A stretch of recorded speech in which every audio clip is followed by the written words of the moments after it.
इस जंगल के सारे पंछी बहुत खुशी खुशी से अपने घरों में रह रहे थे, लेकिन अब तो ऐसे लगता था इन्हें किसी की नज़र ही लग गई हो। एक बारिश ने तो इनके सारे घर तबाह कर दिए थे। अब इन पंछियों के पास रहने के लिए कोई आसरा नहीं था। चिड़िया और कबूतर तो बहुत ही ज़्यादा परेशान थे, क्योंकि उनके साथ उनके छोटे छोटे बच्चे भी थे। इसलिए वो खुद तो भूखे रह सकते थे, लेकिन अपने बच्चों को वो भूखा नहीं देख सकते थे। इसलिए चिड़िया ने सोचा, क्यों ना आज हम दूसरे जंगल चले।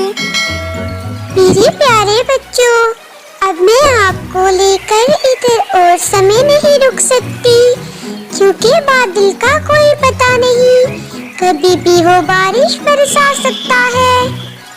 मम्मा, लेकिन इतनी बारिश में हम जाएंगे किधर? हमें भला कौन सा पंछी अपने घर बना देगा? इस दौर में तो कोई एक सेकंड भी अपने घर नहीं रखता, और आप हमेशा के लिए ये जंगल छोड़ने की बात कर रही हैं। चिड़िया बहुत समझदार थी। वो दूसरे जंगल के बहुत ज़्यादा पंछियों को जानती थी, और उसे ये बात भी पता थी कि उस जंगल के सारे पंछी बहुत लालची हैं। मेरे प्यारे बच्चों, आप बस खामोशी से मेरा साथ देना, और उस जंगल जाकर आप कुछ भी मत बोलना। बस जो मैं करूँगी आप वो देखते रहना। वो चिड़िया बच्चों को समझाते हुए उधर से उड़ना शुरू कर देती है। उड़ते उड़ते रास्ते में वो एक पेड़ का पत्ता तोड़ लेती है। वो चिड़िया अपनी चोंच में वो पत्ता दबाए दूसरे जंगल पहुंच जाती है। दूसरे जंगल की गोरी कवि को चिड़िया तो बहुत पहले से जानती थी। वो कवि बहुत कामचोर और लालची थी, लेकिन उसके पास बहुत ज्यादा भोजन था। दूसरे जंगल में पहुंचते ही चिड़िया उस कवि के दरवाजे पर दस्तक देती है। गोरी बहन, दरवाजा खोले, देखिए मैं आपके लिए क्या लेकर आई हूँ। गोरी बहन, जल्दी से दरवाजा खोले। ऐसे गोरी फौरन से वो दरवाजा खोल देती है। अरे चिड़िया, बताओ तुम क्या लेकर आई हो? जरा मुझे भी तो पता चले, कब से शोर मचाए हुए थी तुम।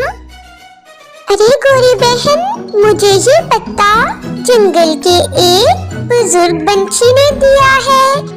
मुझे उस पंछी ने ये बोला है कि तुम जब भी भोजन पकाओ, इस पत्ते को उस हांडी में डाल लेना। तुम्हारा भोजन बहुत ज्यादा भी बनेगा और बहुत मजेदार भी। तुम जैसा भोजन कोई फिर और नहीं पका सकेगा।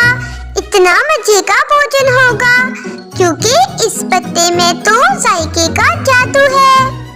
गोरी कवि ये सुनते ही खुशी से पागल हो गई और फौरन से सोचने लगी, अरे वाह, ये छोटी चिड़िया तो बड़े काम की चीज निकली है।